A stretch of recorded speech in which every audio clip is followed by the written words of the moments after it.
अस्सलामुअलैकुम, very good morning to all of you. Neo Pakistan में खुशामदीद कहती हूँ। मैं हूँ आपकी मेज़बान नबिहा इजाज़ खान और प्रोग्राम का आगाज़ करेंगे। ज़रा खूबसूरती, ज़रा कुछ रंग आपको दिखाएंगे।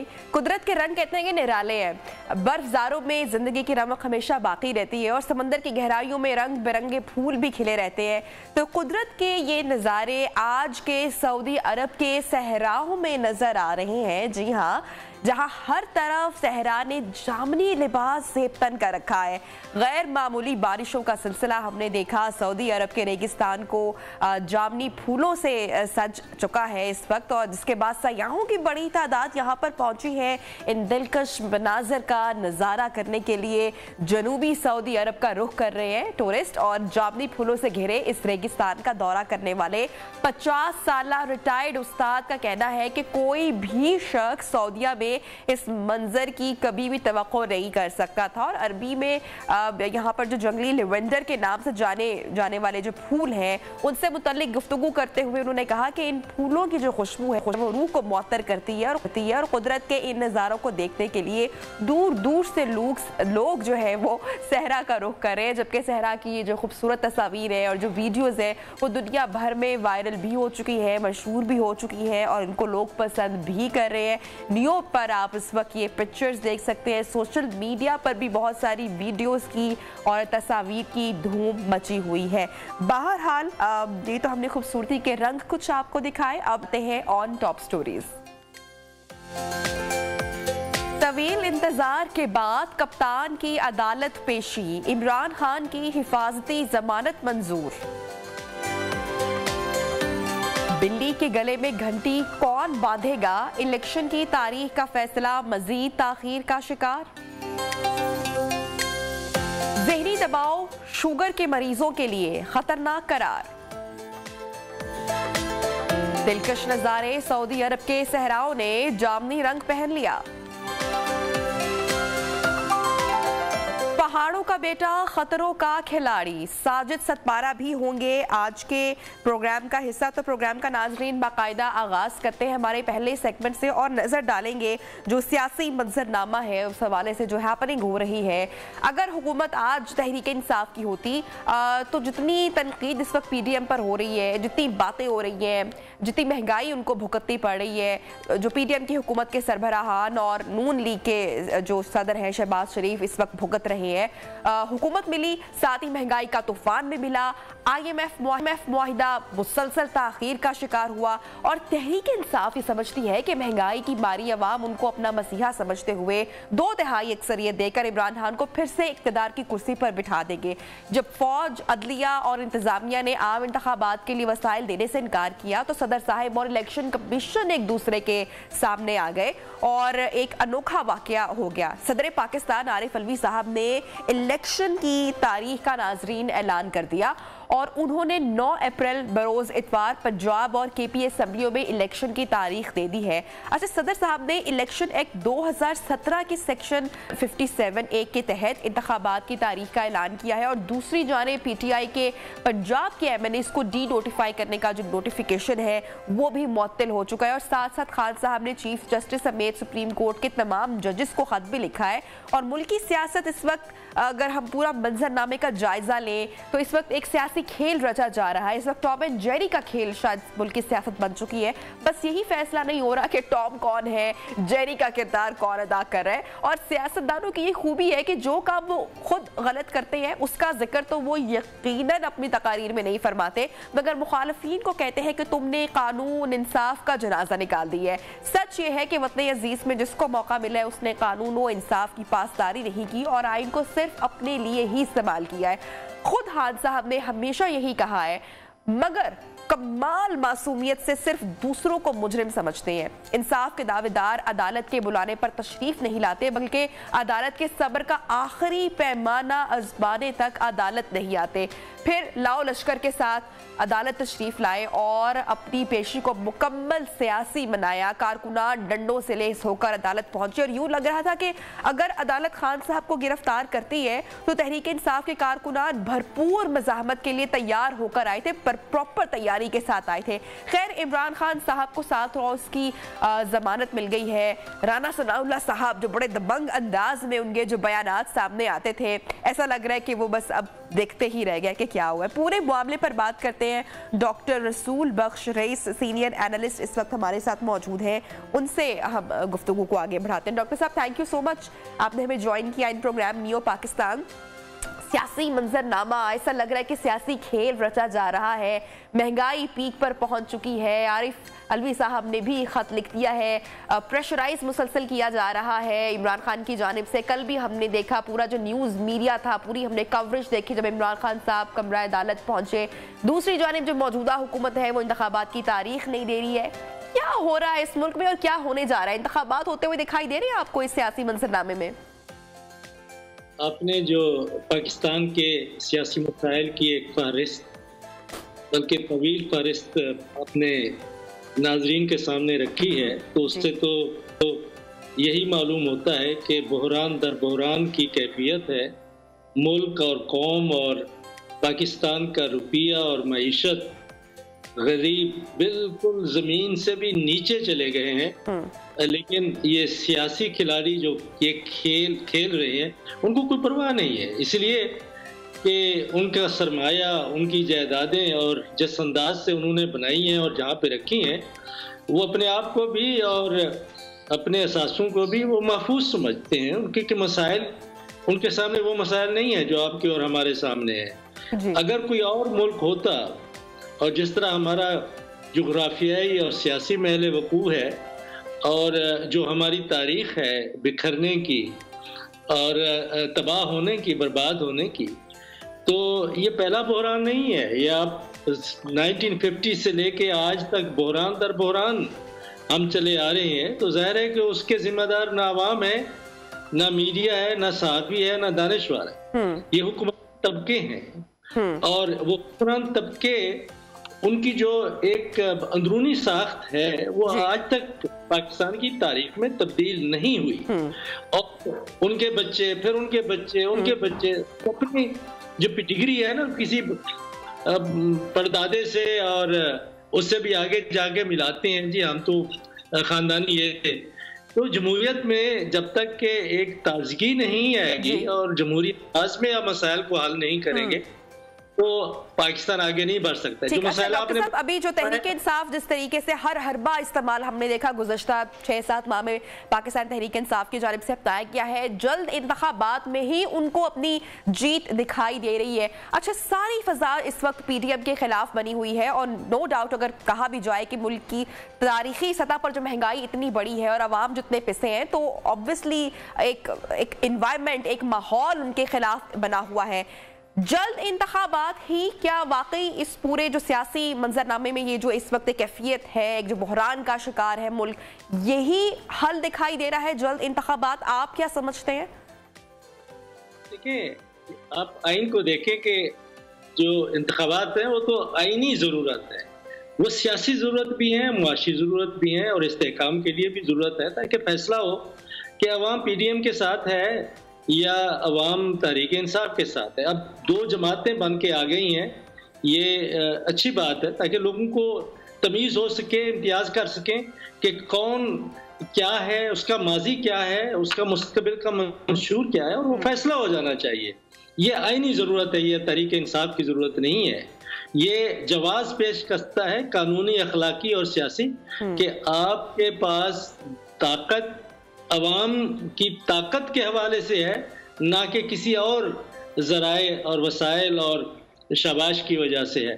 तो जो इस वक्त कह रहे हैं कि महंगाई है, किसने की है? महंगाई आलमी तौर पर भी है।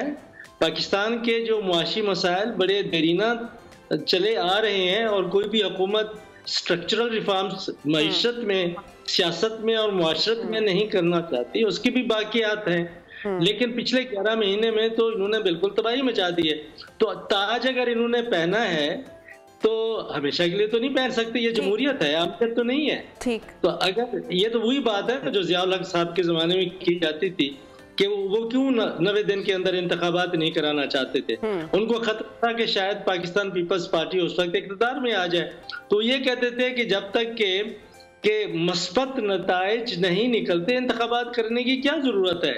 वो ही रागिनी आज रागी जा रही है और लोग उसी किस्म की बातें कर रहे हैं। इंतखाबात में ये नहीं होते कि आपने इंश्योर करना है कि आपने जीतना है, आपके मुखालफी ने हारना है। इंतखाबात आईनी जरूरत है, मुल्क को बुहरान से निकाल सकता है, लेकिन फिर भी शायद ना निकल सके, इसलिए कि जो तकसीम है, ये पोलराइजेशन है मुल्क के अंदर, वो इतना शदीद हो चुकी है कि हारने वाला कभी अपनी हार तस्लीम नहीं करेगा।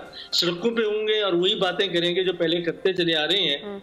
तो ये एक हम बहुत बिल्कुल डॉक्टर, आपका पॉइंट बिल्कुल बजा है। हकीकत है कि इंतखाबात हैं वो आईनी ज़रूरत है और मुल्क को बहरान से भी निकालने के लिए होने चाहिए, लेकिन इसका मतलब ये भी तो नहीं है ना कि जब तक इंतखाबात नहीं होते तब तक मुल्क को मजीद बहरान में या मजीद दलदल में धकेल दिया जाए। अच्छा, खान साहब की अगर सियासत की बात की जाए, अगर उनके हिकमत अमली की बात की जाए, कितनी कामयाब आपको इस वक्त खान साहब दिखाई दे रहे हैं? और अच्छा, जिन बातों पर वो दूसरे सियासी रहनुमाओं को तनकीद करते हैं, फॉर एग्जाम्पल नवाज शरीफ को, कि वो मुल्क से फरार है, मुल्क में मौजूद नहीं है, आए अपने केसेस का सामना करें, लेकिन जब वही बात इमरान खान साहब के लिए होती है तो हम देखते हैं कि वो रिवर्स गियर इख्तियार कर लेते हैं, खुद वो अदालत उस तरीके से नहीं जाते हैं। क्या आप समझते हैं या उनकी सियासत को, तर्ज सियासत को इस वक्त कैसे देख रहे हैं? देखिए, ये अगर इंतखाबात की आज बात कर रही हैं तो जाहिर है कि पलड़ा उनका भारी है, और जाहिर है कि वो सियासी जमात, और ये भी होता है पार्लिमानी निज़ाम में कि जब 3 साल होते हैं और हुकूमत समझती है कि उन्होंने बहुत अच्छा काम कर लिया है, 5 साल और मिल जाएंगे, तो वो दरमियान में भी इंतखाबात करा सकते हैं। ये बरतानिया में होता रहा है, हिंदुस्तान में कई जगहों के ऊपर होता रहा है। अगर इमरान खान साहब इक़्तिदार में रहते और जिस किस्म के लोग उन्होंने अपनी kabina में और खुसूसी तौर पे पंजाब में जिस किस्म का चीफ मिनिस्टर लगाया हुआ था, तो उनके चांसेस कम से कम होते जा रहे थे। उनकी मकबूलियत, तहरीक इंसाफ की मकबूलियत में बेहद कमी आई थी। वक्त पर इंतखाबात हो जाते तो मुस्लिम लीग नून की पोजीशन पंजाब में बहुत बेहतर थी। ये तो जिन्होंने भी फैसला किया है मुस्लिम लीग नून से, ये बाकी जमातों को छोड़े, ये 1-1, 2-2 वाली जमातें हैं, और पाकिस्तान पीपल्स पार्टी भी की कोई हैसियत नहीं है पंजाब में। मुस्लिम लीग को सबसे ज्यादा नुकसान पहुंचा है, और एक बहुत बड़ी पार्टी है, उसकी अपनी तारीख है, पंजाब में उन्होंने अच्छा काम किया है, तो अपने आप को बड़ा नुकसान पहुंचाया है। इस किस्म की साजिश में शामिल होके और ये 13 जमातों के साथ मिलके, खास तौर पे पाकिस्तान पीपल्स पार्टी के साथ मिलके, कि चलो जी हमने वज़ीर आज़म हमारा बन गया है, भाई आपके हाथ में क्या है, अब क्या कर सकते हैं? तो ये जो स्क्रिप्ट इनके सामने आता है, तो अपना नुकसान तो वो करा चुके हैं। बाकी इमरान खान की सियासत रही तो उसने बहुत अच्छी सियासी चाल चली है कि वो कंटिन्यूसली तवातुर से वो लोगों को मोबिलाइज कर रहा है पीडीएम के खिलाफ, और उसकी वो स्ट्रेटजी बहुत कामयाब जा रही है, और इसीलिए वो ज्यादा इस वक्त उसी लाइन के ऊपर है कि ये करप्ट भी हैं, ये भागे हुए भी हैं। बाकी उनके ऊपर जो केसेस की बात है, 70 केसेस हैं। कौन से जराइम साबिक वज़ीर आज़म साहब ने किया। डॉक्टर साहब, आप जिक्र करें कि जो नुकसान हुआ है वो मुस्लिम लीग नून को इस वक्त हुआ है, नवाज शरीफ साहब के वतन वापस आने के हवाले से जो चर्चा है, आज नहीं तो कल अगर वो आते हैं, तो आपको लगता है कि मुस्लिम लीग नून जो है एक मरतबा फिर से जो उनके वोटर्स हैं या जो उनके चाहने वाले हैं वो उस तरह से इंटैक्ट होंगे, स्ट्रॉन्ग होगी, मजीद हिकमत अमली जो लाहा अमल है वो उनका तब्दील होगा? और दूसरी जानिब जो इमरान खान साहब की गिरफ्तारी की इस वक्त बातें हो रही हैं, अगर वो गिरफ्तार होते हैं तो इसका पीडीएम को, मौजूदा हुकूमत को आप फायदा समझते हैं या नुकसान समझते हैं? बहुत पहले आपका जो दूसरा सवाल है उसका जवाब देता हूँ। उससे पीडीएम को नुकसान होगा। अच्छा। और जिस किस्म केसेस बनाए जा रहे हैं लोगों के खिलाफ, जो सलूक किया जा रहा है, ये हमेशा तो इन्होंने इक़्तिदार में नहीं रहना, ये गलत रिवायत कायम कर रहे हैं, और जो कवानीन उन्होंने बनाए उस तौर पे जो डेफेमेशन का केस है तो उसको उन्होंने क्रिमिनलाइज कर रहे हैं। दुनिया में कहीं क्रिमिनलाइज नहीं है। ये आता है, ग्रे एरिया है उसमें, लेकिन ये है कि वो आता है कि आपकी आज़ादी इजहार में, और अगर किसी को कोई नुकसान पहुंचता है तो वो अदालत में जाके उसके अजाला करा सकता है। तो डेफेमेशन ये बहुत बड़ा एक गलत कानून उन्होंने बनाया जो उनके खिलाफ भी, किसी के खिलाफ भी इस्तेमाल हो सकता है। तो उनमें फंसाया जा रहा है कि इमरान खान अगर जेल में जाते हैं, वो जाने के लिए तैयार हैं, क्यों नहीं जाएंगे? अगर वो ये तो नहीं होता कि बंदा खुद अपने आप को हथकड़ियां लगा के जेल में चला जाए, वो अपनी पूरी कोशिश करेगा जो कानूनी तहफ़्फ़ुज़ मौजूद है आईनी तौर पर, वो हर इंसान इस्तेमाल करता है, सारे सियासी लीडर इस्तेमाल करते, वो तो ज़रूर करेंगे।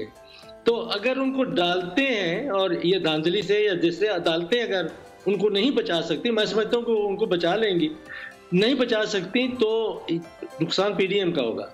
मुजीबुर रहमान जेल में बैठे हुए थे, उनको मालूम भी नहीं था कि इंतखाबात के नतायज क्या निकले हैं, और वो आपको मालूम है कि क्या निकले थे। और ये यहाँ पे पाकिस्तान की सकाफत में जो विक्टिम है, जो जिसको नीचे गिराने की नाजायज कोशिश की जा रही है, लोगों के जज्बात उनके साथ हो जाते रहे। बाकी रही बात मियां नवाज शरीफ साहब की, बड़ा नाम है उनका, लेकिन ये है जो काम शहबाज शरीफ ने कर दिया है वजीर आजम बन के, उनके लिए कोई ज्यादा गुंजाइश नहीं रही। उनके आने से एक जज्बा जरूर पैदा होगा, वो जो एक एलीट नेटवर्क है पंजाब का, उसको वो मुतहर्रिक करेंगे।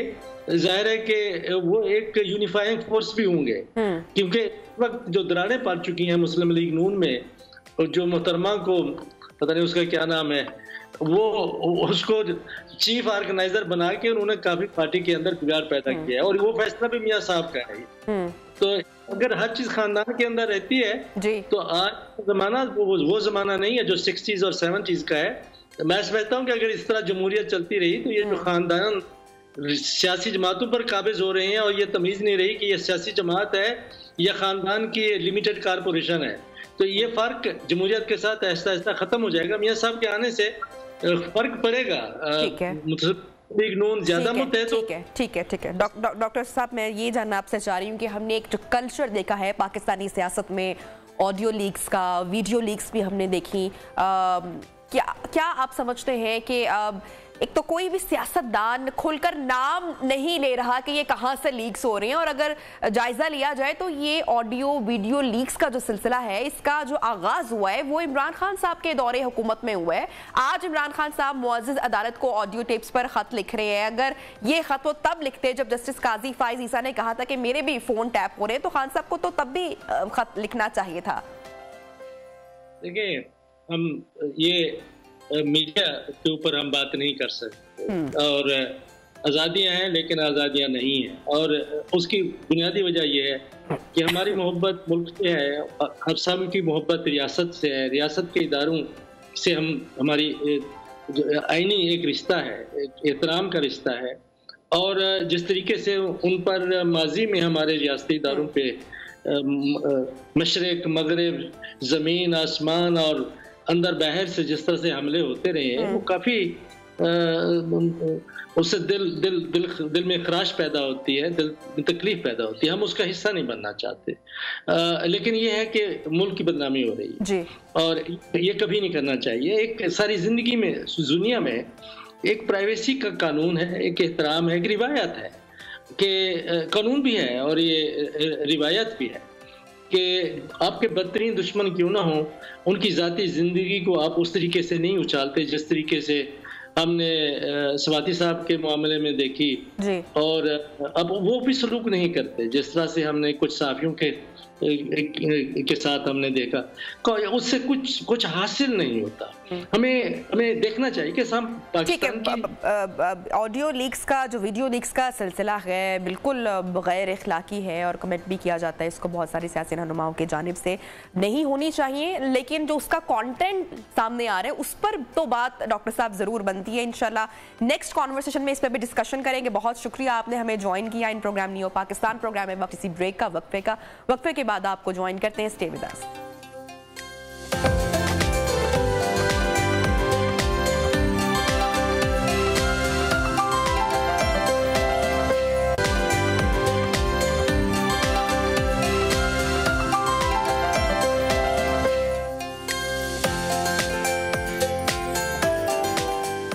Welcome back in Neo Pakistan programme में आपको खुशामदीद कहते हैं और एक मरतबा फिर से सियासी मंजरनामे का हम जिक्र करेंगे और उसकी जो डिटेल्स हैं वो आपके साथ शेयर करेंगे। एनालिसिस भी शाह महमूद कुरैशी साहब PTI के सीनियर रहनुमा, उनको कनेक्ट करने की हम कोशिश कर रहे हैं, बल्कि हमारे साथ इस वक्त इन कॉन्वर्सेशन उनसे बात करते हैं। Sir, thank you so much, आपने हमें ज्वाइन किया।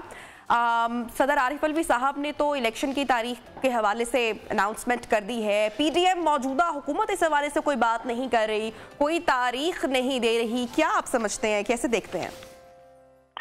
सदर आरिफ अलवी ने अपना आईनी किरदार अदा किया है। आइन में वाज़ेह है, उसमें कोई अभाम नहीं है कि जब असेंबलियों की तहलील हो जाए तो 90 दिन के अंदर इंतखाबात होने हैं। उन्होंने कोशिश की कि इलेक्शन कमीशन से कंसल्टेशंस की जाए, उनसे मशावरत की जाए, और इलेक्शन कमीशन बावजूद उनसे मुलाकात न कर सका। तो उन्होंने मशावरत करके कानूनी रहनुमाई हासिल करने के बाद जो आइन शिकनी होने जा रही थी उसे रोकने की कोशिश की है, अपना आईनी किरदार अदा किया है, और उनकी कोशिश है कि इंतखाबात हो जाए और इलेक्शन कमीशन अपनी आईनी जिम्मेदारी पूरी करे। अब इलेक्शन कमीशन ने अपने तहफ़्फ़ुज़ात का इजहार किया है और आज उन्होंने अपना इजलास बुलाया है। देखते हैं कि वो उस इजलास में क्या फैसला करते हैं। ठीक है, तो सर अगर चीफ इलेक्शन कमिश्नर मुस्ताफी हो जाते हैं तो इलेक्शन उसने स्मूथ हो पाएंगे, क्योंकि इतलात सामने आ रही है, खबरें चल रही हैं, इस बात की चर्चा हो रही है। देखिए, इलेक्शन कमीशन से हम पहले दिन से ये कह रहे हैं कि आइन में आपकी जिम्मेदारी क्या है, साफ शफाफ इंतखाबात। हमें ये गिला रहा है इलेक्शन कमीशन से कि वो पार्टी बन गए। उनका जो रोल है इस सियासत से बालातर होकर उन्होंने अपनी आईनी जिम्मेदारी निभानी है। आप देखें ना, यके बाद दीगर केसेस जो आए उन्होंने तहरीके इंसाफ के खिलाफ फैसले दिए। हम अदालतों में गए, अदालतों में उनको चैलेंज किया और अदालतों ने हमारे मौक़िफ़ को दुरुस्त जानते हुए हमें रिलीफ दिया। ठीक है, और इलेक्शन कमीशन की वो जो एक पार्टिजन जो एक अप्रोच थी वो सबके सामने आ गई। हम आज भी कहेंगे कि उन्हें सियासत का हिस्सा नहीं बनना चाहिए और अपनी आईनी जिम्मेदारी निभानी चाहिए। वो है फ्री फेयर क्रेडिबल इलेक्शन। ठीक है। अच्छा सर, मैं ये जानना चाह रही हूँ कि पाकिस्तान तहरीक इंसाफ ने वेडनेसडे यानी कि कल का बुध का ऐलान किया होता कि जेल भरो तहरीक का आगाज किया जाएगा कल से। क्या आप समझते हैं इसका आगाज कहाँ से होगा? कितने कारकुनान कल गिरफ्तारी देंगे? दूसरी जानिब जो निगरान हुकूमत है उन्होंने दफा 144 का भी नफाज कर दिया है। अर्ज है कि जेल भरो तहरीक का आगाज कल होगा, ठीक, लाहौर से होगा और उसमें मरलावार इसको लेके चला जाएगा। कल लाहौर पे है, उसके बाद पेशावर होगा, उसके बाद रावलपिंडी होगा और फिर दीगर शहरों में ये एहतजाज और जेल भरो तहरीक का सिलसिला आगे बढ़ता चला जाएगा। उसमें हमारे तकरीबन 200 के लगभग कारकुनान अपनी गिरफ्तारी कहते हैं वॉलंटरी गिरफ्तारी पेश करेंगे, जिसमें सिर्फ कारकुनान नहीं होंगे, उसमें पार्लियामेंटेरियंस भी होंगे, लीडरशिप के लोग भी होंगे। ठीक है। अच्छा सर, ये आपसे जानना चाह रहे हैं कि इतलात अब इन बातों की चर्चा, पुरअमन एक इजाजत दीजिए, और पुरअमन एहतजाज कानून को हाथ में नहीं लेंगे, नुक्स अमन पैदा करने का इरादा नहीं है। पुरअमन एहतजाज हमारा और हर सियासी कारकुन का आईनी फंडामेंटल हक है। ठीक है सर। अच्छा सर, ये बातें हो रही हैं इस हवाले से कि नवाज शरीफ साहब ने ये कंडीशन रखी हुई है या ये इतलात सामने आ रही है कि वो चाहते हैं कि इमरान खान साहब की गिरफ्तारी पहले अमल में लाई जाए, उसके बाद ही वो पाकिस्तान तशरीफ लेकर आएंगे। इस पर आप क्या कमेंट करते हैं? पहली बात तो ये है, इस कंडीशन का जवाब कोई नहीं ठहरता। वो पाकिस्तान से गए क्यों थे? वो पाकिस्तान से अपने इलाज के लिए गए थे या इमरान खान को गिरफ्तार करवाने के लिए गए थे? देखिए ना, क्लियर हो जाए। वो यहाँ से गए थे कि उनकी तबीयत नासाज है, पाकिस्तान में उनका इलाज नहीं है, और अब तो हालात ने साबित कर दिया कि वो एक मन घड़त मेडिकल रिपोर्ट की बुनियाद पर गए।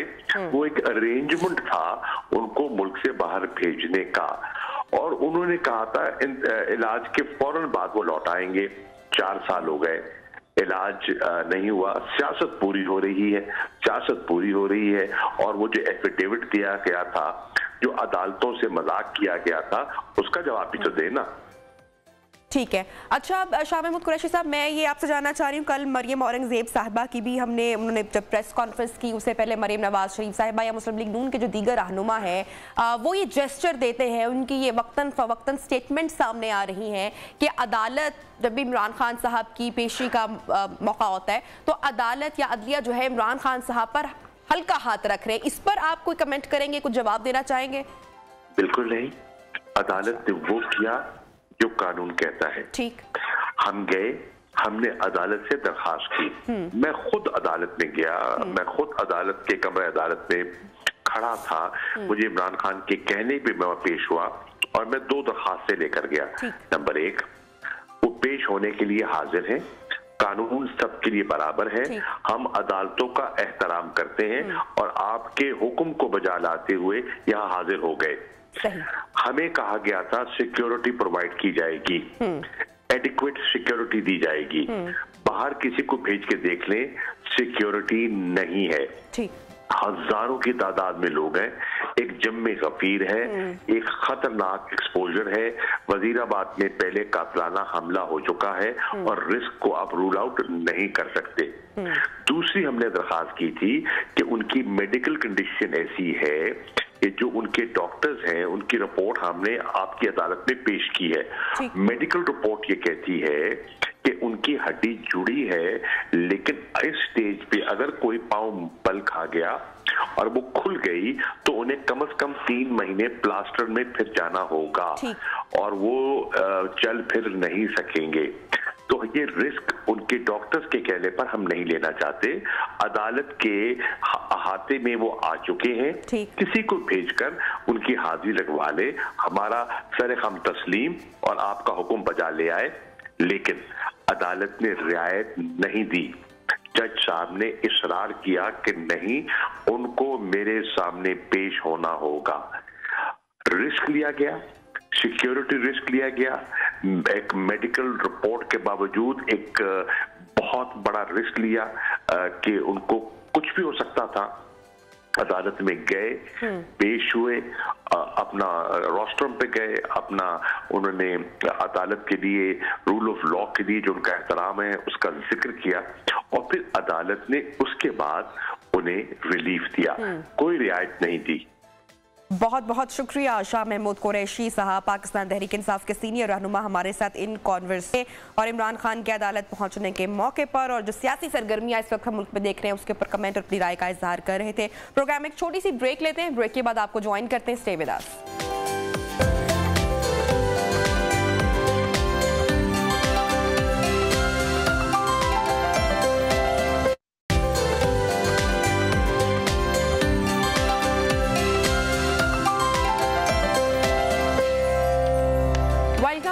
Good morning once again. और अब कुछ बात करते हैं पीएसएल की रनाइयों के हवाले से। बड़े दिलचस्प और एंटरटेनिंग मैचेस नाज़रीन चल रहे हैं और पीएसएल ने पेशावर ज़ल्मी ने कोयटा ग्लैडिएटर्स को दिलचस्प मुकाबले के बाद 4 विकेटों से शिकस्त दे दी। बाबर आजम की जनाब टीम विन कर गई। फातेह टीम के जेमिनेशन को ऑल राउंड पर परफॉर्मेंस पर मैच का बेहतरीन खिलाड़ी करार दिया गया है। सरफराज इफ्तिखार का लाठी चार्ज कल हमने देखा। फिर बाबर की टीम ने जिस तरीके से पलटकर वार किया, बड़ी शानदार इनिंग्स खेली, मैच अपने नाम किया। इसी हवाले से बात करेंगे। सलीम खालिक साहब स्पोर्ट्स एनालिस्ट हमारे साथ इन कॉन्वर्सेशन है।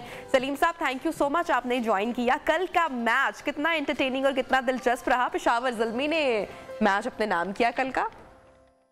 जी, कल का मैच वैसा तो नहीं था जो लोग तवक्को कर रहे थे कि खूब चौके छक्के लगेंगे। लो स्कोरिंग मैच था लेकिन बड़ा इंटरेस्टिंग हो गया था, खास तौर पे जब फेस करते हुए 17 ओवर मेडिन हुआ, जब मेडिन ओवर हुआ कोई रन नहीं बना तो उस वक्त ऐसा लग रहा था कि शायद मैच फंस जाएगा, लेकिन शायद वो हिकमत अमली का हिस्सा था ज़ल्मी की के ओवर निकालें जो मुश्किल ओवर है और उसके बाद इतने रन है नहीं, पुराना बॉल तो बच जाता है आराम से वो करे, तो इसलिए फिर उन्होंने यही किया कि आराम से मैच जीत लिया।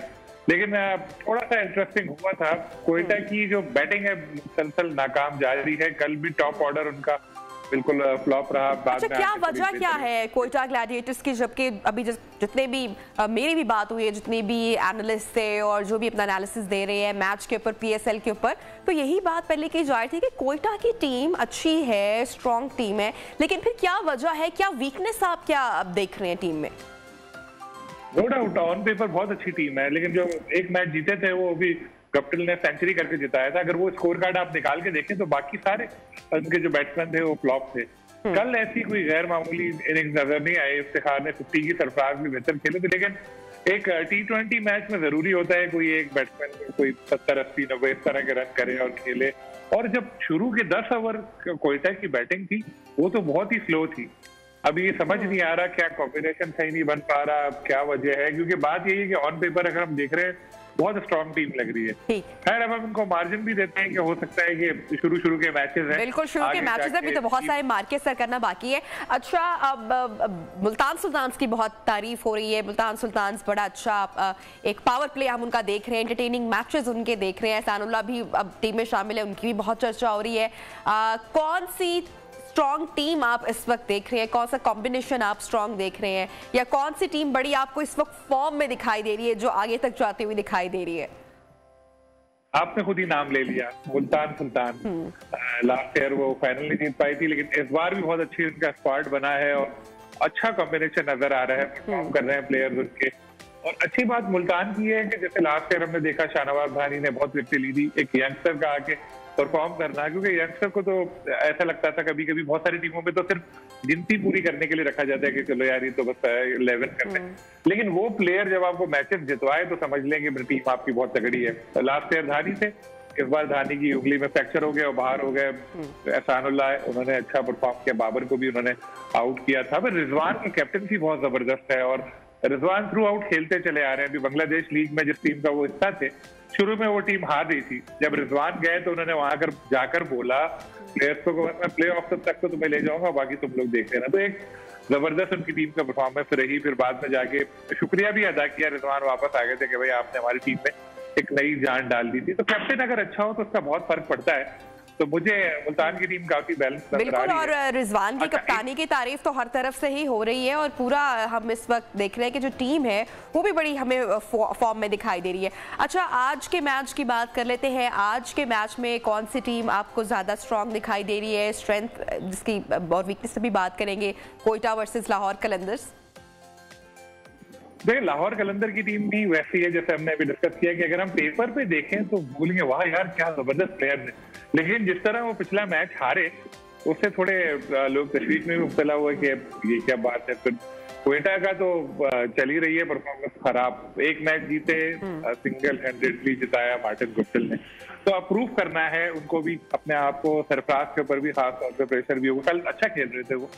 इसी तरह जो पिछला मैच हारे हैं लाहौर, तो उनको भी अब कमबैक करना है। दोनों टीमों को अपने आप को प्रूव करना है कुछ ना कुछ, और बड़ी स्ट्रांग टीम है।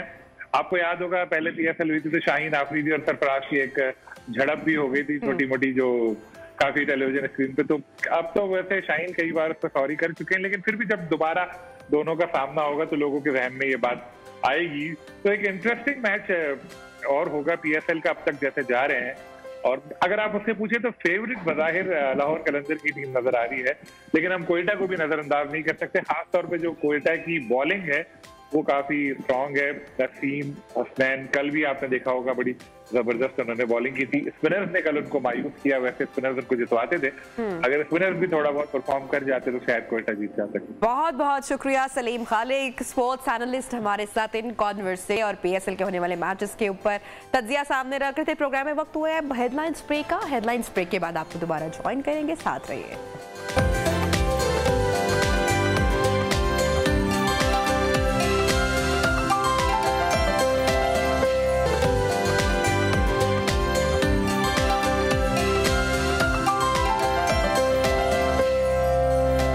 Welcome back and good morning once again in Neo Pakistan. Programme को आगे बढ़ाते हैं और कुछ बात करते हैं। अमेरिका का अफगानिस्तान से फौजी इनखला मुकम्मल हुआ और उधर हमने देखा कि रूस यूक्रेन पर चढ़ दौड़ा और रूस की बड़कों से ऐसे लग रहा था कि जैसे यूक्रेन रूस के लिए सिर्फ एक ये चंद दिन का खेल है, मगर यूक्रेन रूस के लिए लोहे का चना साबित हुआ और उसके साथ पूरा यूरोप और अमेरिका ज़ेलेंस्की की पुश्त पर आन खड़ा हुआ।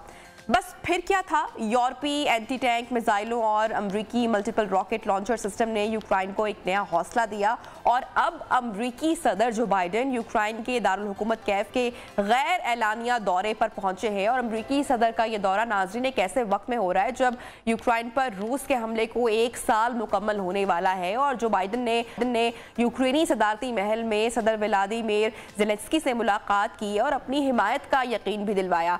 सदर जो बाइडेन ने कहा कि 1 साल कबल जब रूस ने यूक्रेन पर हमला किया तो पुतिन का ख्याल था कि यूक्रेन कमजोर है और मगरिब भी तकसीम का शिकार है, इसलिए हमें खत्म किया जा सकता है, मगर वो इंतहाई गलती पर थे। अमरीकी सदर ने इस मौके पर यूक्रेन को मजीद $500 मिलियन का नया फौजी इमदादी पैकेज देने का भी ऐलान किया और जो बाइडेन ने मजीद ये भी कहा कि यूक्रेन को दी जाने वाली जो नई फौजी इमदाद है उसमें लाइट मल्टीपल रॉकेट लॉन्चर भी शामिल हैं। और यूक्रेनी सदर व्लादिमीर ज़ेलेंस्की ने कहा कि अमरीकी सदर से तवील फासले से मार करने वाले हथियारों पर बात हुई है।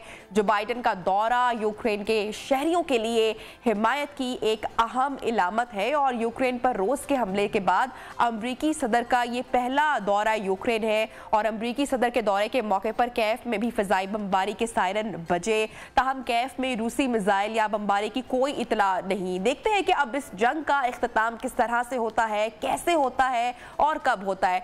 बाज़ तज्जियाकारों के मुताबिक रूस इस जंग को तवील करना चाहते हैं, मगर ये बात तय है कि रूस के लिए ये जंग आसान नहीं है। अच्छा, चाइना की स्टेटमेंट भी सामने आई है और वो ये कह रहे हैं, चीन की जानिब से ये कहा जा रहा है कि इस पूरे मामले पर मुज़ाकरात होने चाहिए। बहरहाल ये जो जंग है इसको ख़त्म होना चाहिए, ये कब होगी कैसे होगी ये अब वक्त बताएगा। नाज़रीन, प्रोग्राम में आगे बढ़ते हैं और ख़ासकर ये सेगमेंट के बाद जो डिज़ाइन करते हैं आपकी हेल्थ के हवाले से होता है। आज हम आपकी जहनी हेल्थ के हवाले से बात करेंगे। अच्छा, जहनी दबाव हरगिज़ एक ऐसी बीमारी नहीं है जिसे इग्नोर किया जाए। जब इंसान शदीद जहनी दबाव का शिकार होता है तो उसकी सेहत पर, उसके जिस्म पर जो फिजिकल असरात होते हैं वो भी भरपूर नजर आना शुरू होते हैं। तो जहनी दबाव से इंसान का वजन बढ़ता है या कम होता है, नींद के औकात में तब्दीली आती है, खाने पीने का जो पैटर्न है वो भी तब्दील होता है, हमारा वजन घटता है या बढ़ता है। और जो स्ट्रेस है ये हमारे जिस्म के दीगर ऑर्गन्स या जो दीगर अहम हिस्से हैं उनको भी मुतासिर करता है। अगर आप दिन भर स्ट्रेस तनाव महसूस करते हैं तो इसकी वजह से ना सिर्फ हमारी जो खून की गर्दिश है उसमें तेजी आती है, बल्कि हमारे जिस्म में जो ग्लूकोज की सतह है वो भी मुतासिर होती है और इसकी वजह से हमारी सेहत को नुकसान का सामना करना पड़ता है। तनाव या जहनी दबाव ग्लूकोज को कंट्रोल में रुकावट भी पैदा कर सकता है। हमारे जिस्म में तनाव के जो हार्मोन्स है, हमारे ग्लूकोज के जो लेवल है उसको भी मुतासिर कर सकता है। जहनी दबाव की वजह से किस तरह से हमारा शुगर लेवल बढ़ता है, इसी पर आज हम बात करेंगे। हमारे साथ इन कॉन्वर्सेशन है माहिर नफ्सियात आयशा शाहिद शेख साहिबा। Ayesha, thank you so much, आपने हमें ज्वाइन किया इन प्रोग्राम। सबसे पहले तो ये जो आपने तस्करा किया कि जो स्ट्रेस है ये सिर्फ एक जहनी बीमारी नहीं है, बल्कि ये हमारी पूरी बॉडी को, हमारे ऑर्गन्स को मुतासिर कर सकती है। कैसे मुतासिर करती है तो मैं आपसे प्रोग्राम में आगे जानूंगी, लेकिन स्ट्रेस को लोग अंडरस्टैंड नहीं कर पाते। तो सबसे पहले स्ट्रेस, एंजाइटी क्या है, इसके सिम्टम्स क्या है, हम कैसा महसूस कर रहे होते हैं when we are in stress, ताकि लोग इस बात को समझ सकें। मोस्टली अगर हम देखें तो क्योंकि हमें अपने फिजिकल सिम्टम्स या जिस्मानी सिम्टम्स के ऊपर मोस्टली आप कहते हैं कि गौर करने की आदत होती है, इसलिए स्ट्रेस के बारे में हमें तब एहसास होता है जब वो काफ़ी बढ़ चुका होता है, हमारे जिस्म में उसकी वजह से तब्दीली नुमायाँ होने लगती है। फॉर एग्जांपल, हमारे सर में दर्द हो रहा है, हमारे पट्टे खिंचे रहते हैं, हमें यहाँ पे लगता है कि बोझ फील हो रहा है, सांस लेने में दुश्वारी हो रही है, पेट के मसाइल हो गए हैं, नींद ख़राब हो गई है, वज़न में इशू आ गया जैसे आपने कहा है। ये वो सारे सिम्टम्स हैं जो कि फिजिकल हैं, जिस्मानी तौर पे नज़र आते हैं। लेकिन हम स्ट्रेस की बात करें तो स्ट्रेस हमेशा शुरू सोचों से होता है और उसके पीछे कोई ना कोई और रूट कॉज होती है। अगर हम उसको केटर नहीं कर पाते, उसको हम सॉल्व नहीं कर पाते, तब जाके सारी जिस्मानी इश्यूज आना शुरू होते हैं। तो सबसे बड़ी चीज़ ये होती है कि हमें बताओ कि रूट कॉज क्या है, स्ट्रेस हम वाक़या किस वजह से हो रहा है। अगर हम उसको पकड़ लें, उसको काबू करने की कोशिश करें तो ये चीज़ें कम होने के चांसेस होते हैं। अच्छा, हमारे यहाँ बहुत ही अंडररेट किया जाता है ना जहनी बीमारियों को लेकर। अगर किसी को कोई क्रॉनिक डिजीज़ भी हो या किसी को कोई मेंटल हेल्थ इशू हो तो हम एक तो किसी के साथ शेयर नहीं करते, प्लस हम साइकोलॉजिस्ट या साइकेट्रिस्ट के पास जाना पसंद नहीं करते। जो इंसान शदीद जहनी दबाव का शिकार रहता है, क्या उसको नुकसान उससे उठाना पड़ता है? अगर हम शदीद वाले ज़हनी दबाव का शिकार रहते हैं तो एंग्जाइटी या डिप्रेशन होने के चांसेस होते हैं मोस्टली। ठीक है। इसमें क्या होता है कि सबसे पहले तो आपकी जो जहनी काबिलियत है या आपकी जो जहनी कैफियत है वो मुतासर होती है। अगर आपने रोज़मर्रा के अपने काम करने हैं, कोई प्रोसीडिंग करनी है, अपना घर, अपनी जॉब के ऊपर काम करना है तो आप नहीं कर पाते। इसके अलावा आप नहीं कर पाएंगे, फोकस हट जाएगा, कंसंट्रेशन खराब हो जाएगी। आप अपने जो बेसिक डिसीजंस हैं वो भी नहीं ले पाते। अगर आपने कोई इंपॉर्टेंट काम करना है तो आप वो भी नहीं कर पाएंगे। इसके अलावा आपका मूड जो है वो ओवरऑल ख़राब रहने लग जाता है। इतना ख़राब रहता है कि यहाँ तो आपको बहुत गुस्सा आएगा, चिड़चिड़ापन होगा या बहुत ज़्यादा उदासी में जा सकते हैं आप। कई दफ़ा जब आप बहुत ज़्यादा स्ट्रेस में चले जाते हैं, एंग्जाइटी में चले जाते हैं तो आपके ऊपर एक खौफ की कैफियत तारी हो जाती है। यानी आप हर वक्त खौफ में मुब्तला रहते हैं कि अभी कुछ हो जाएगा, अभी कोई मसला हो जाएगा, मेरे प्यारों को खुदा न खास्ता कुछ ना हो जाए।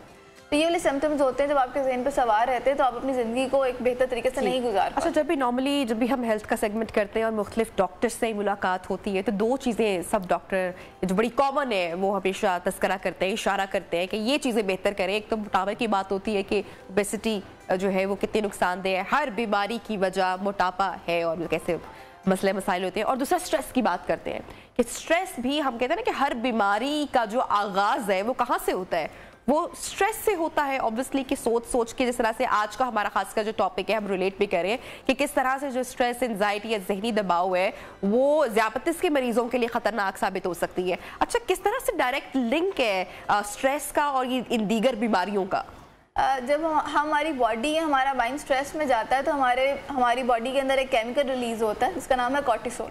कॉर्टिसोल जो है हमारा स्ट्रेस का केमिकल है। इसका काम ये होता है कि बॉडी में तेजी लेकर आता है, बिकॉज बॉडी सोच रही होती है, जहन सोच रहा होता है कि खतरे की सिचुएशन आ गई है तो उससे निपटने की जरूरत है। इस वजह से हमारी बॉडी में एनर्जी आती है जिसके लिए हमें ग्लूकोज जो होता है फायर किया जाता है बॉडी के अंदर। अब फर्ज करें किसी को डायबिटीज़ है, वो पहले ही ग्लूकोज को केटर नहीं कर सकता तो वहाँ पर स्ट्रेस की वजह से ग्लूकोज का जो लेवल है वो ज़्यादा हो जाएगा और ओवरऑल डायबिटीज़ के और ख़राबी आने के चांसेस होते हैं। तो जो डायबिटीज़ के मरीज़ हैं उनको कहा जाता है कि उन्होंने स्ट्रेस पे, एंग्जाइटी पे और अपनी सोचों पे कंट्रोल करना है। भी इतना आसान नहीं है, मैं ज़रूर जानना चाहूँगी इससे पहले हमें सेगमेंट ही क्लोज करना पड़ जाए। तो हमने सिम्टम्स, अलामात की या वजूहात की बात की, हमने आपको ये भी बताया कि ये डायरेक्टली किस तरह से जो डायबिटिक लोग हैं उनको भी, या ब्लड प्रेशर या दीगर जो हमारी बीमारी है उनको कितना ट्रिगर स्ट्रेस कर सकती है। अच्छा, अब आपने कहा कि जो सोचें हैं ये जितनी ज़्यादा आती हैं या हम जितना सोचते हैं परेशान रहते हैं तो हमारी स्ट्रेस उतनी बढ़ती जाती है। अब कम सोचना या स्ट्रेस ना लेना, आई थिंक ये हर इंसान वो कहता है ना कि हमारे बस की बात नहीं है। लेकिन मैं ज़रूर चाहूँगी आपकी मौजूदगी से फ़ायदा उठाना चाहूँगी कि कोई आप टिप्स हमारे साथ शेयर करें कि किस तरह से हम अपनी स्ट्रेस को कम कर सकते हैं या कूल डाउन रह सकते हैं या सोचें कम आए या अगर आए तो हम उस पर परेशान या रिएक्ट ना करें। बहुत से लोग कहते हैं कि कम सोचना है, ये पॉसिबल नहीं होता। आपने ये देखना है कि आप सोच क्या रहे हैं और कितना आपके लिए मुफीद है। फॉर एग्जाम्पल, अगर आप सोच रहे हैं तो क्या आपने सोच में बहुत ज़्यादा गहराई में नहीं चले जाना। अगर जैसे कई दफ़ा होता है कि हम कोई परेशान कुन सोच रहे हैं तो हम उसको सोचते जाते हैं, हम आगे पीछे सारे सिनेरियो सोच लेते हैं कि अगर ऐसा होगा तो फिर ऐसा हो जाएगा, फलां चीज़ होगी फिर ये हो जाएगा। तो इवेंचुअली क्या होता है कि आप बुरा सोच कर भी खुद को स्ट्रेस में डाल देते हैं। ये सबसे बड़ी बात है कि आपने अपनी सोच को एक लिमिट के बियॉन्ड जाने से रोकना है। जैसे फिर एक और ऐसी चीज़ है कि अगर आपको लगता है कोई ऐसी चीज़ पे मैं सोच विचार कर रहा हूँ जो कि अभी मेरे कंट्रोल में नहीं है, मैं कंट्रोल कर ही नहीं सकता, तो अगेन उसको लिमिट कर दें। अपनी सोचों को लिमिट करने की कोशिश करें रादर देन कि आप उनको चलने दें, उसको रोक ही ना पाएं। अगर वो चलती रहेंगी तो इवेंचुअली और स्ट्रेस आता रहेगा और और परेशानी बढ़ती। अच्छा, नींद का ना आना, जैसे कि आपने जिक्र किया, वजन का बढ़ जाना या कम हो जाना, ये वो सिम्टम्स है जब बॉडी। अच्छा, नींद तो यूजुअली बहुत सारे लोगों को हमने देखा है कि अक्सर ख़वातीन को बड़ा मसला होता है नींद ना आने का, फिर स्लीपिंग पिल्स पर चले जाते हैं या दीगर मसले मसाइल हो जाते हैं, डार्क सर्कल्स, ब्यूटी कॉम्प्रोमाइज़, फिर दीगर चीज़ें, फिर आगे से आगे एक पूरी जो प्रॉपर चेन बनी हुई है। तो अगर नींद जिन अफराद को नहीं आ रही है और वो स्ट्रेस में है तो किस तरह से क्या वो करें, ऐसा कौन सी रूटीन इख्तियार करें, क्या पैटर्न फॉलो करें कि जो उनकी नींद है वो बेहतर हो सके? अच्छा, नींद के लिए आपने ये कोशिश करनी है कि आपके जो घंटे हैं 5 से 6 घंटे वो होने चाहिए। इससे ऊपर अगर आप नहीं भी ले पा रहे कि ना 5 से 6 हेल्दी आवर्स ले रहे हैं तो काफी है। 5 से 6 घंटे ओवरऑल, ठीक है, ये रिकमेंडेड आवर्स हैं। रिकमेंडेड आवर्स हैं एडल्ट्स के लिए, बड़े लोगों के लिए 18 साल से ऊपर के लिए। ज़्यादा भी हो सकता है लेकिन 5 से 6 आवर्स मिनिमम तो मिनिमम, ठीक है। अच्छा, उसमें ये भी चीज़ आती है कि अपने आप को फोर्स मत करें। बहुत से लोग जब उनको नींद नहीं आती तो खुद को फोर्स करते हैं कि हमें सोना है सोना है और सोना है, उसकी वजह से और तनाव का शिकार हो जाते हैं और नहीं आ रही है। ठीक है ना, तो खुद को ना इस तरह परेशान करें, नींद नहीं आ रही खुद को किसी और चीज़ में मशगूल कर लें। ठीक। और सबसे इंपॉर्टेंट बात है कि आपने बेड पर सिर्फ तब जाना जब नींद आएगी।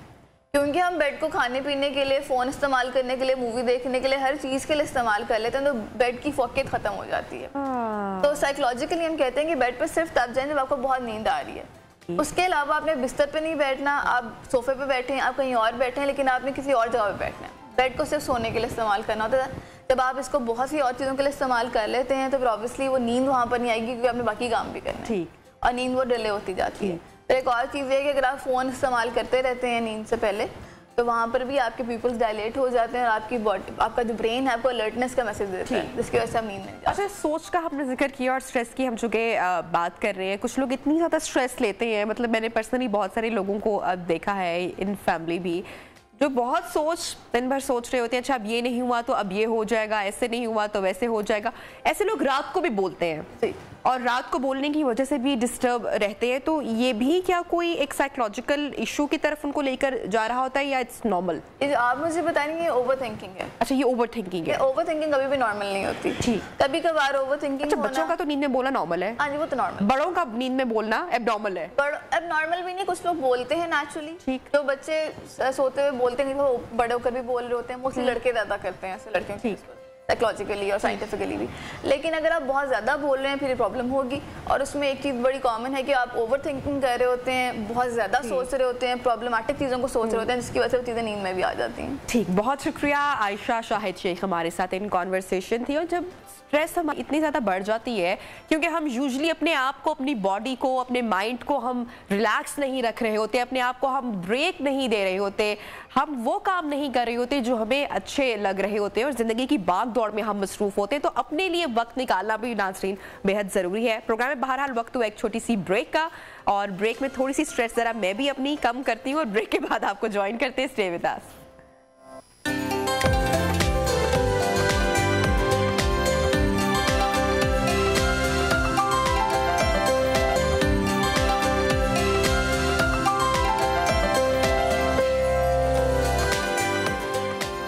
Welcome back, good morning once again in Neo Pakistan. और अब जरा जिक्र करते हैं कोह पैमाई का, जो एक मुश्किल और एडवेंचर से भरपूर शौक है। पहाड़ों को सर करना हमेशा से इंसान को पसंद रहा है, लेकिन ये एक मुश्किल काम है। पाकिस्तान की खुशकिस्मती है कि यहाँ दुनिया की 8 बुलंद तरीन चोटियाँ मौजूद हैं। और आज से कुछ दहाइयों पहले सिर्फ बैरूनी दुनिया से आने वाले कोह पैमाई पाकिस्तानी चोटियाँ सर करते दिखाई देते थे। ये नहीं था कि पाकिस्तान में इन चोटियों को सर करने वाले मौजूद नहीं थे, बल्कि हुकूमती सहूलियात और रहनुमाई ना होने की वजह से ऐसा मुमकिन नहीं हो पा रहा था। लेकिन अब पाकिस्तानी कोह पैमा इन चोटियों को तवातर से सर कर चुके हैं। और ऐसे ही पहाड़ों के बेटे का नाम अली सतपारा था, जो हमें मौजूद नहीं है, जो मौसम सरमा में केटू सर करने गए और फिर केटू की मोहब्बत में कभी भी वापस लौट कर ना आए। लेकिन हमारी नाज़रीन खुशकिस्मती है कि अली सतपारा साहब के जो साहबजादे हैं, जो उनके बेटे हैं साजिद सतपारा, वो आज नियो पाकिस्तान के मेहमान बने हैं और केटू समेत बहुत सारी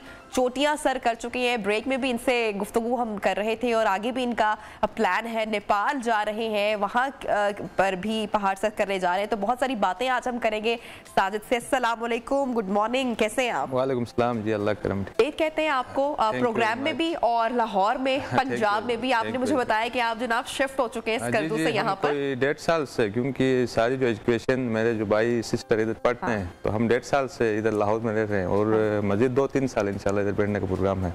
That's a basic। अच्छा, पहाड़ों से इश्क, पहाड़ सर करने का शौक, अपने वालिद साहब को ही आपने हमेशा से देखा होगा, वही आपके रोल मॉडल रहे होंगे, तो बचपन से शौक रहा, जुनून रहा जी। क्योंकि हम अक्सर कहते हैं नेचुरल बोर्न क्लाइंबर्स, क्योंकि हमारी जो पैदाइश हुई, कोई हमारा विलेज सतपारा विलेज, उसको माउंटेनियर्स की जमीन कहा जाता है, 3000 मीटर पे हमारी पैदाइश हो गई। अच्छा। और बचपन से, क्योंकि मेरा जो चाइल्डहुड है, बचपन उसी विलेज में गुजरा है, तो बचपन से ही हम, क्योंकि विलेज का माहौल होता है और माल मवेशी हम पालते थे जब होते थे सतपारा में, तो हम माल मवेशियों के साथ भी अक्सर माउंटेन्स में जाया करते थे। जो मैं 8-9 साल का था उस वक्त से चाहता आ रहा हूँ, तो बचपन से ही हम क्लाइंबर है, कोहपेमा है। और जो वालिद थे, क्योंकि वालिद बचपन में भी वो क्लाइंबिंग करते थे, जब स्टार्ट से ही, शुरू से ही, कोई जब हम छोटे थे तो अक्सर पहाड़ों के बारे में सुनते आ रहे थे।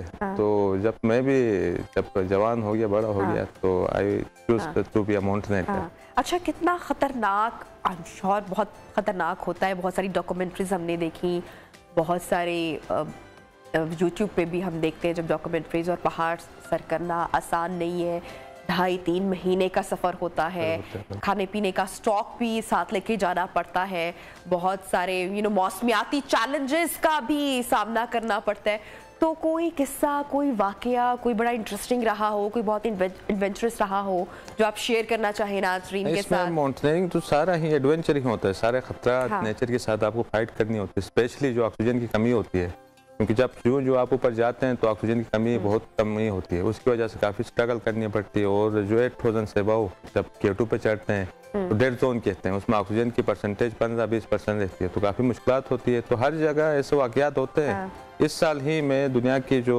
12वीं बुलंद तरीन चोटी कशबरुम 2 पे मैं और मेरा एक कज़न और कुछ पाकिस्तानी टीम और नेपाली क्लाइंबर्स चढ़ रहे थे, इतनी हवा चली, हम K2 से सेपरेट के लिए गए थे, आखिर में जाके हम बड़ी मुश्किल से, बस हमारा जो तजुर्बा था और उसी की वजह से हम समेट पहुंचे। बहुत मुश्किल काम होता होगा, बड़ा एडवेंचरस होता होगा, बहुत दिलचस्प भी होता होगा। अच्छा, अब जैसे हम अब देखते हैं ना डिस्कवरी पे, नेशनल ज्योग्राफिक पे हम बहुत सारी डॉक्यूमेंट्रीज देखते हैं, मैं तो बहुत इंटरेस्ट के साथ देखती हूँ। तो उसमें अक्सर दिखाते हैं जो क्लाइंबर्स होते हैं या जो एक्सप्लोरर होते हैं वो जाते हैं, तो जब ऊंचाई पे जाते हैं, हाइट पे जाते हैं, तो वहाँ पर लाइटर भी काम नहीं करता है, आग जलाना बड़ा एक मुश्किल काम होता है, बड़ा मुश्किल टास्क होता है। तो फिर क्या करते हैं वो, पत्थर से कभी आग जलाते हैं या क्या होता है? जो सर्वाइवल टेक्निक्स अभी जो हम देखते हैं वो डिफरेंट होती है और क्लाइंबिंग टोटल डिफरेंट होती है। इसमें प्रॉपर आपका मैकेनिज्म होता है, प्रॉपर आपकी इक्विपमेंट होती है, आपके जो डाउन सूट किट्स होती हैं, आप क्लाइंबिंग किट्स बड़ी वो लाइट वेट और बड़ी बेहतरीन होती है।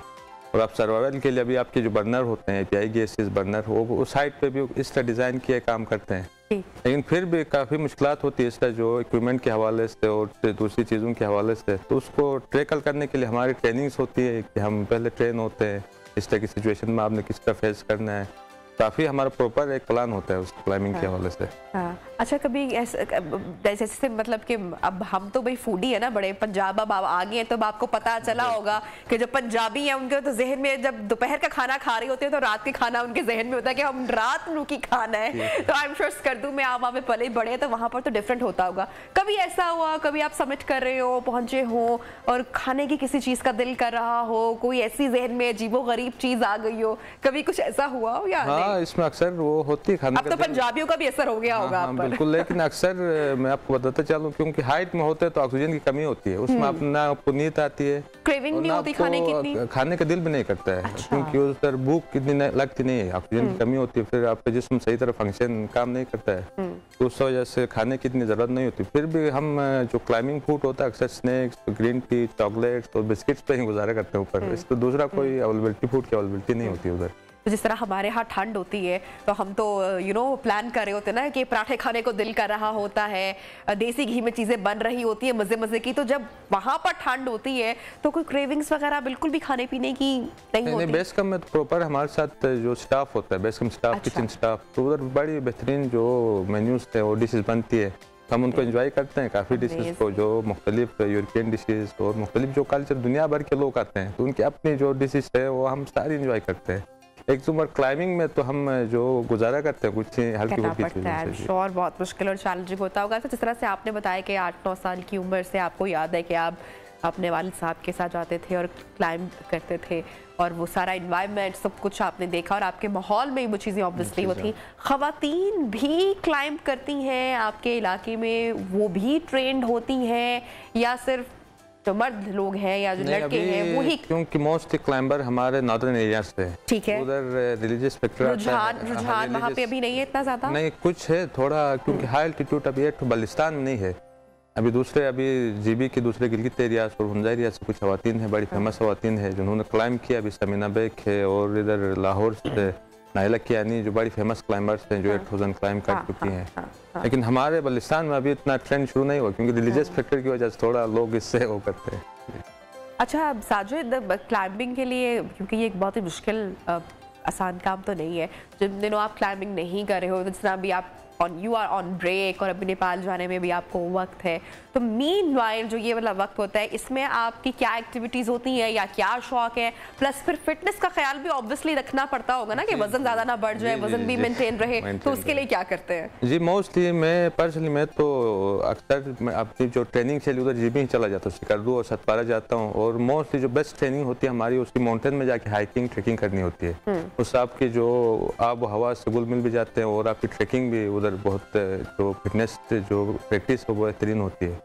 बाकी अगर हम लाहौर में होते हैं तो हमारी अक्सर एक्टिविटीज हमें जो होते प्रोजेक्ट्स होते हैं उनको प्लान करते हैं, और दूसरे जो स्पॉन्सर्स होता है, अभी मैं नेपाल जा रहा हूँ किसी माउंटेन का, तो उसको मैं प्लान करके लोगों से कॉर्पोरेट सेक्टर प्राइवेट सेक्टर से हम उसको स्पॉन्सर्स के लिए काम करते हैं और एक प्लानिंग होती है पूरा साल हमारा।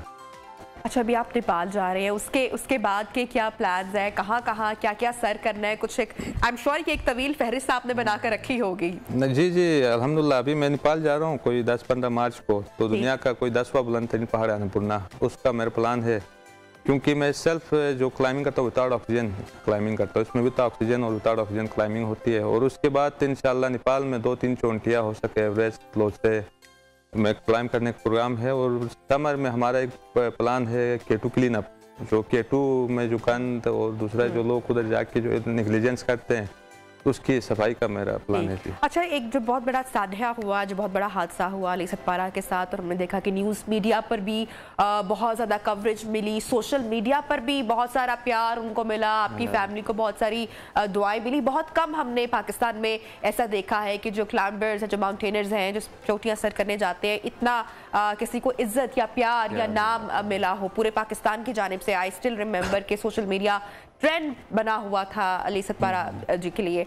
हुकूमती तवज्जो है अभी क्लाइंबर्स पर? उसके उस वाक़े के बाद, उस सानहे के बाद कुछ आपको तब्दीली दिखाई दी, खासकर जो सूबाई गवर्नमेंट है, जीडी की, गिलगित बल्तिस्तान की, या हमारी जो फेडरल है, ध्यान है? जी वालिद, क्योंकि हिस्ट्री में आई एम अ क्लाइंबर और मैं बिलीव करता हूँ उस तरह का क्लाइंबर न पहले आएगा, और मैं एक क्लाइंबर हूँ, मैं जानता हूँ कि उस तरह का क्लाइंबर ना आएगा। तो उसके बाद टोटली जो विंटर जो K2 एक्सीडेंट के बाद टोटली जो परसेप्शन था क्लाइंबिंग के हवाले से पाकिस्तान में वो टोटली चेंज हो गया। क्लाइंबर्स को रिकॉग्नाइज करना शुरू किया और अभी काफ़ी अल्हम्दुलिल्लाह काम हो रहे हैं, गवर्नमेंट भी थोड़ी इस पर तवज्जो दे रही है। और मैं एज अभी टूरिज्म का मैं एज ए सर्वेंट भी हूँ और काफ़ी काम कर रहे हैं लोग, अभी की ट्रेनिंग स्कूल बना रहे हैं और काफ़ी दूसरी जो चीज़ों पर फोकस कर रहे हैं, तो हमें रिकॉग्नाइज किया जा रहा है अभी। तो इंशाल्लाह कहाँ पे आपको क्या लगता है क्या कमी है जो बेहतर हो सकती है, जो अगर हुकूमत थोड़ी सी तवज्जो दे अभी तो बहुत बेहतर मामला हो सकते हैं? क्योंकि इंटरनेशनली भी अगर हम थोड़ी सी अटेंशन यहाँ पर हो, K2 है हमारे पास, तो ये तो एक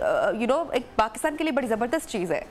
इसमें गवर्नमेंट हम तो क्योंकि हम जो नेचुरल जो लवर्स होते हैं, हम एक साफ कैंडिड लोग होते हैं, तो हम कहते हैं कि हम खुद क्या कर सकते हैं, गवर्नमेंट इतना नहीं कि, लेकिन गवर्नमेंट काफ़ी कुछ कर सकती है। क्योंकि अभी हमारे पास लोग आते हैं, अभी वीज़ा और दूसरे जो प्रोसेस हैं अभी उनको इधर आने की मुश्किलात है, उनको थोड़ा इजी करें, लोगों को फैसिलिटेट करें तो काफ़ी बेहतर हो सकता है। क्योंकि हम नेपाल जाते हैं, दूसरी जगहों पर जाके देखते हैं उनका निज़ाम और मैकेनिज्म को, तो काफ़ी डिफरेंस है।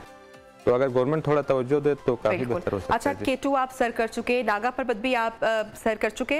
नहीं, मैंने K2 2 दफा किया है। K2 2 बार आपने किया, नागा पर्वत करने का इरादा रखते हैं? और दुनिया का 11वां और 13वां बुलंदतरीन पहाड़ जो कशबुन 1-2 है उसको क्लाइंब किया विदाउट ऑक्सीजन। और वर्ल्ड 8 हाईएस्ट माउंटेन मनास्लू जो फर्स्ट पाकिस्तानी हो नेपाल में, उसको मैंने क्लाइंब किया। अच्छा, नागा पर्वत को भी किलर माउंटेन कहा जाता है, खतरनाक तरीन चोटी कहा जाता है, और K2 के बारे में भी मैंने बहुत सारी डॉक्यूमेंट्रीज देखी हैं कि सेकंड हाईएस्ट है माउंट एवरेस्ट के बाद, लेकिन ख़तरनाक अगर इसकी बात की जाए तो सबसे ज़्यादा ख़तरनाक K2 है। और ख़ासकर इसका कुछ पॉइंट्स का जिक्र किया जाता है कि वो बहुत ही डेडली पॉइंट्स हैं। इसमें हर माउंटेन्स में अपनी एक स्पेसिफिक डिफिकल्टीज होती है। अभी K2 ज़्यादा स्टीप है, उसकी हाइट ज़्यादा है, पर्वत इतना बड़ा फैला हो पहाड़, उसमें रास्ता भटक जाते हैं। अच्छा। और कुछ पहाड़ों में बर्फानी तोदे आते हैं, उलझ जाते हैं, उसकी वजह ज़्यादा जो फर्टिलिटी रेट और कैजुअलिटीज होती है। अभी K2 स्पेशली उसका एक बोतलने के एक सिराक है, क्योंकि उसकी हाइट की वजह से कोई 8200 मीटर से वो स्टार्ट होता है, तो काफ़ी डिफिकल्ट है, स्टीप है। और नंगा पर्वत पर अक्सर उसका एक किंगशाफर रूट है, KM1 से KM2 के बीच एक बड़ा सा कोई 700-800 मीटर का वाल है, उसमें क्लाइंबिंग में डिफिकल्टीज आती है। तो हर माउंटेन की अपनी एक स्पेसिफिक डिफिकल्टीज होती है, उस वजह से उसको जाना जाता है। जी अच्छा, अब जिस तरह से हमने जिक्र किया अभी कि बहुत सारे लोग हमारे यहाँ देखते हैं ना डिस्कवरी चैनल, दीगर चैनल जहाँ पर मैन वर्सेस वाइल्ड नामी के प्रोग्राम्स, और हम देखते हैं बहुत सारे एडवेंचर किया जा रहा होता है, दुनिया के कोने कोने में जाते हैं एडवेंचरस और दुनिया दिखाते हैं, फिर किस तरह से सर्वाइव किया जाता है। तो बड़ी इंटरेस्टिंग डॉक्यूमेंट्रीज हैं और इसमें बियर ग्रिल्स जो है अभी हम उनको देख रहे हैं। नेटफ्लिक्स पर भी उनकी कुछ डॉक्यूमेंट्रीज मौजूद हैं, मूवीज मौजूद हैं, जिसमें वो जो इंटरनेशनल जो स्टार्स हैं, सेलिब्रिटीज हैं, उनको लेके जाते हैं और उनको भी उन चैलेंजेस का सामना करना पड़ता है। तो व्हाई डोंट यू स्टार्ट कि आप भी पाकिस्तान से जो हमारी बड़ी बड़ी स्टार सेलिब्रिटीज हैं उनको लेकर चले, पहाड़ों पर शूट करें और पूरी दुनिया देखे। आपका आइडिया तो वो है, लेकिन ये बड़ा एडवेंचरस और सख्त काम है, इसमें नॉर्मल लोग इजीली चढ़ नहीं बहुत ऊपर तक नहीं जाएंगे, बेस कैंप तक ही चले जाए। दुनिया के लोग आते हैं, अभी हम प्रोफेशनल क्लाइंबर्स हैं क्योंकि हमारा काम है, प्रोफेशनल माउंटेनर्स है, क्योंकि हम बाहर से जो लोग आते हैं, क्योंकि सारी जो यूरोपियंस और सारी दुनिया के लोग इंटरेस्टेड होते हैं, अक्सर VIP क्लाइंट्स और लोग भी आते हैं इधर चढ़ने के लिए, तो हम उनको as a facilitate, as a mountain guide उनके साथ काम करते हैं। मोस्टली पाकिस्तान में भी अक्सर लोग आते हैं, तो वी आर प्रोफेशनल माउंटेनर, हम इसी तरह का ही वो काम करते हैं, लोगों को ऊपर लेके जाते हैं, उनको ट्रेन करते हैं, उनको ऊपर रास्ते बना के इस तरह के काम करते हैं।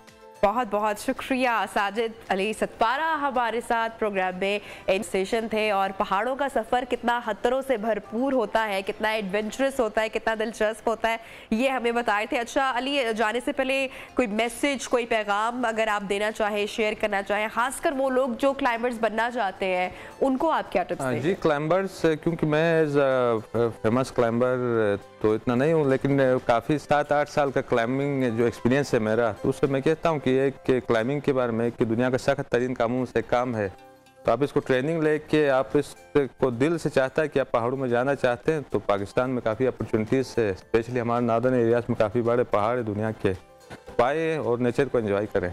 Thank you so much. Sajid Ali Satpara हमारे साथ इन कॉन्वर्सेशन थे। प्रोग्राम में हम लेते हैं एक छोटी सी ब्रेक, और ब्रेक के बाद आपको ज्वाइन करेंगे। Stay with us.